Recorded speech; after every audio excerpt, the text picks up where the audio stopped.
What is up, guys? Hopefully you're all having a great day. Now today we're going to be discussing a few secret tips that pros use. Now if you know most of these tips, now I would definitely consider you to be one of those players that has lots of knowledge with this game, lots of experience.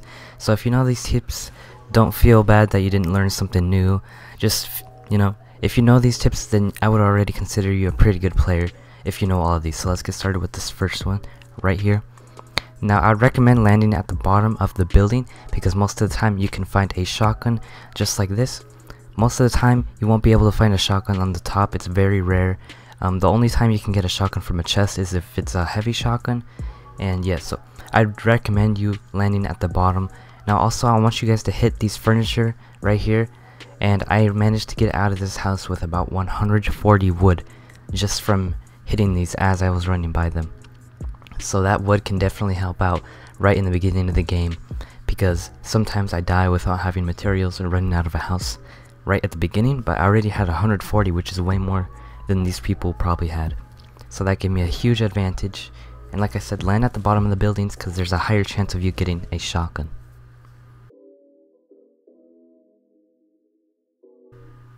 Now for this next one is going to be to use pyramids to go through the windows in Tilted. Now right here, as you can see, I managed to escape just by placing a pyramid, and then I placed a stair and just did a quick escape just like that. So those pyramids, definitely use them whenever you're trying to flank an enemy or trying to escape. They're definitely really useful to go through those windows and people won't expect it. Now this next one, you can see that building northwest, there's a tower, somebody's camping in there.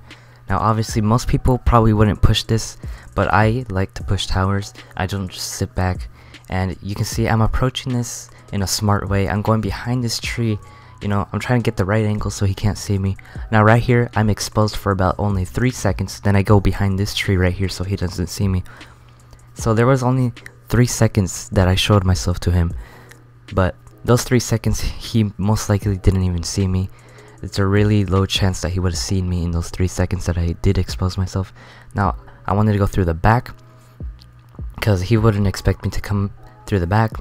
Also, use metal when you're not in a gunfight because you want your metal or you want your wood during a gunfight, and it's really useful to save that wood. Now this guy was completely clueless. He didn't even know I was there. He was like a complete noob, so this definitely works. I'll show you in this next clip. This other guy's definitely did notice that I was next to him, but he didn't notice until I was already above him that I was there. As you can see, I'm going behind these trees, trying to sneak through. But he didn't notice until I got up there. You can see he just jumps out. He kind of noticed that a little too late, because I managed to sneak up on him by running up through those trees and stuff, and he had no idea. So that's definitely good. Now this, you can see I have 200 wood, but when you're running around, maybe running from the storm or something, if you hit these trees as you're running, then you can definitely get tons and tons of wood. As you can see right here, I'm going to leave this area with 600 wood just by running and hitting objects that I'm already running next to. And there's no point in not hitting these objects because you're already running next to them. I mean, like, you might as well run and hit objects, as you're running, so you don't waste your time just running. Definitely just try to hit these trees as you're running. You can see I was running this whole time right here, and I managed to get myself 400 wood in just by running around and not wasting my time. So definitely hit those trees as you're running, hit some objects while you're in a house. You'll get so much extra wood, and it's crazy how much you can stack up just from doing this. Now right here, this is not a trick I made up, but I saw people using this trick and it's really cool.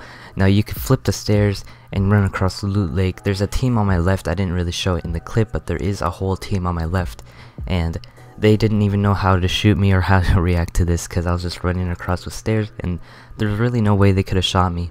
Now for these last set of tips, we're going to be talking about callouts. Now callouts are a huge... For this next part, we're going to be talking about callouts. Now callouts are a huge part of this game for working together, and definitely one of the most useful ones. And basically, you want to have a name for every building Now I'm gonna be going through the names of these buildings here in Tilted Towers, but me and my friends have names for like pretty much every city or every like place, like retail row and stuff like that. We have a name for like pretty much every building so that we know which building they're in, and also try to be as specific as possible, like he's in second floor, he's on the roof, or he's in the bottom. You know, just try to be as specific as possible. The next callouts that are really important as well is knowing what character you shot. When you have like different characters on an enemy team, you can be like, oh, the Dark Voyager is really weak, so that your teammates know that the Dark Voyager is the one that's weak. Because if you say, oh, the enemy over there is weak, they won't know which enemy is going to be weak. You gotta like tell them which one exactly is the one that's weak. You can be like, oh, that John Wick is weak, or hey, that Dark Voyager is weak, or you know, and tell them if they're how weak they are. Like tell them, oh, I hit him twice for, you know, however many damage you did, or I hit him for all his shield, like I took off all his shield. He has no shield. If white numbers pop up, that means they don't have shield. If they have blue numbers, that means that the enemy does have shield. So, you know, I don't want to make that too complicated, but hopefully you guys understand. Now for the callouts for Tilted, we have L buildings right here because they're both shaped as an L, or you can say just L's. And then this building right here, me and my friends like to call it AC because of the 4 things at the top. And AC is just really easy. It's just literally 2 letters you gotta say. AC is really easy to say.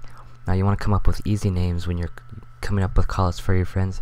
This one we like to call Split Building, right in the middle, the red and blue one. Now this building we like to call CU Building. The reason we call it CU right here, you can obviously tell it's shaped as a C and a U. So we just like to come up with like simple names so we can call out as fast as we can. That obviously is gas, and then we got Clock Tower, then we got Corner House. We don't really have a specific name for this one yet. We just like to call it Corner House, or that's what I like to call it at least. Then we got Park right there with a chest in the middle, and then right here, that building over there is going to be Taco Shop. And then right here we got Umbrella Building on the right. We'll get that to here in a second. Right there is Basketball, obviously. This one right here is Umbrella because there's a red umbrella right there that, you know, everybody pretty much knows about that umbrella. So we just like to call it that. This one, we don't really have a name for it, but we call it Mid Building. Now we can call the middle area in between all those buildings Alleyway because lots of people fight in that alley. And then we got Garage right here. And then we got Corner Brick over there. So yeah, we pretty much have names for all of these. Now I went kind of faster though, so you can go back and see. But you just want to come up with names that you and your friends always know. So yeah, hopefully you guys enjoyed. But mistakes really builds up greatness. Teadoh sending me beats like bake this. Dreaming high up, feeling so weightless. For now, let all the music vibe. Got the best fans and they all worldwide. See you all soon and we'll have a good time. Give you all the happy feels and slide.